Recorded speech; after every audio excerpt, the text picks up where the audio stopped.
During the first and very likely last debate between Vice President Kamala Harris and Donald Trump, Vice President Harris let us know that she understands how valuable homeownership is to many Americans.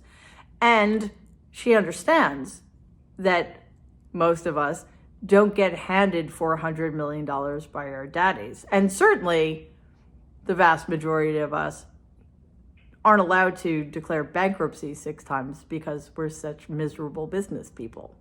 Donald, of course, knew that she was referring to him. He took the bait and he responded this way.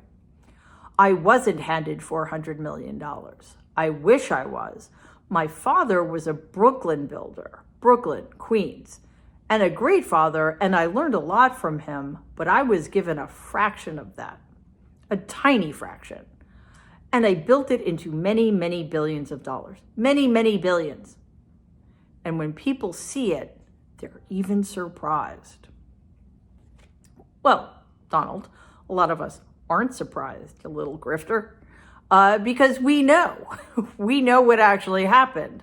So let's start with the actual truth, shall we? It turns out that Vice President Harris was pretty accurate with her numbers. First of all, not just in the amount of money Donald received, which was closer to $413 million, but when he received it. That wasn't his inheritance. That's the amount of money my grandfather transferred to Donald over the course of my grandfather's lifetime through questionable gifts and loans, essentially for doing nothing, and at the considerable expense of Donald's siblings, who included my dad. The other thing that Donald added into the conversation was that somehow my grandfather was a 2-bit builder in the outer boroughs of New York City, which is insulting. I don't have any interest in defending my grandfather. He was an absolutely horrible person. But he was a legitimately successful businessman. I mean, he started building garages in Queens when he was 15 years old and leveraged all of that into a $1 billion company by the time he died. And let's face it, without my grandfather's vast wealth, his skills, and his connections, both political and real estate in New York City, Donald would have faded into obscurity a very long time ago, which sounds really nice, doesn't it? Oh, well, here we are. But playing down my grandfather's very real and spectacular success is one of Donald's favorite ways to inflate his own imaginary accomplishments. For example, for years now, and this was very prominent in the general election campaign and in 2016, he claimed that he started with a quote unquote small $1 million loan from his dad. Well, it turns out that Donald was worth $1 million by the time he was a toddler. So, anyway, I also grew up thinking that Donald was a brilliant businessman.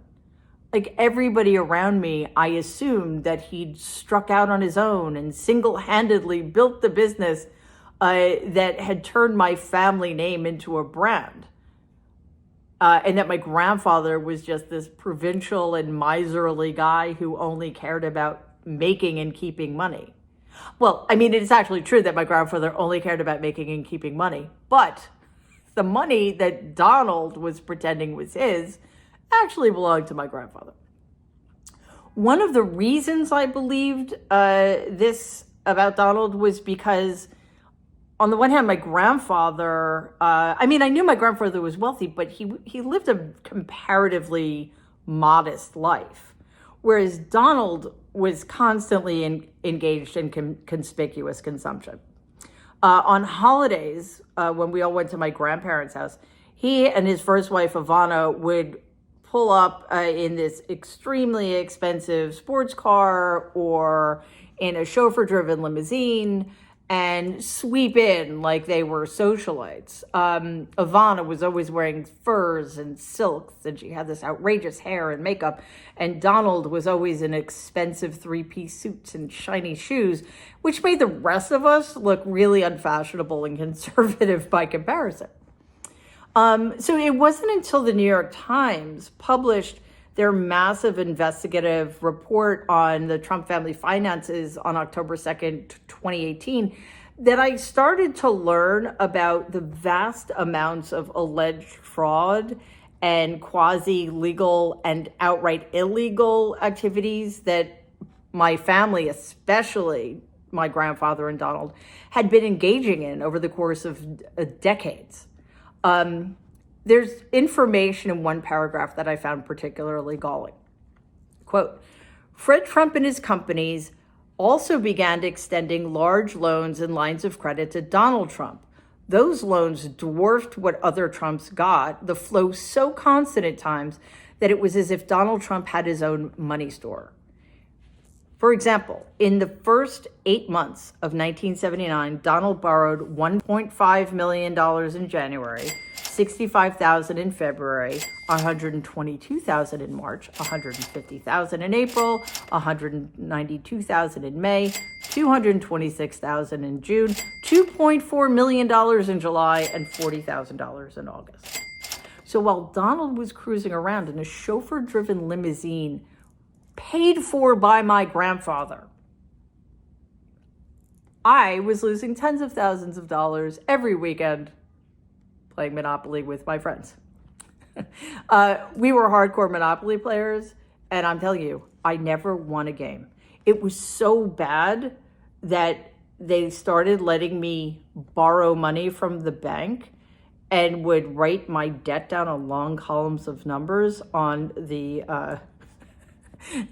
box the game came in, so that our games would last longer. It was a joke. I mean, it was a huge joke among us because, they found it absurd that I was the granddaughter and niece of these two absolutely spectacularly famous at that time real estate developers, and I couldn't even win a game of Monopoly. So anyway, I thoroughly believed the myth that Donald was a self-made man.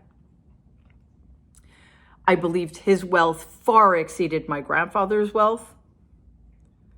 And the main reason for this, besides his arrogance about it, besides my grandfather perpetuating the myth himself, besides the extravagant lifestyle, was the fact that both my dad, who was the oldest son, and my Aunt Marianne, who was the oldest child, lived like paupers. Before this, Marianne lived in one of my grandfather's buildings with her chronically unemployed husband.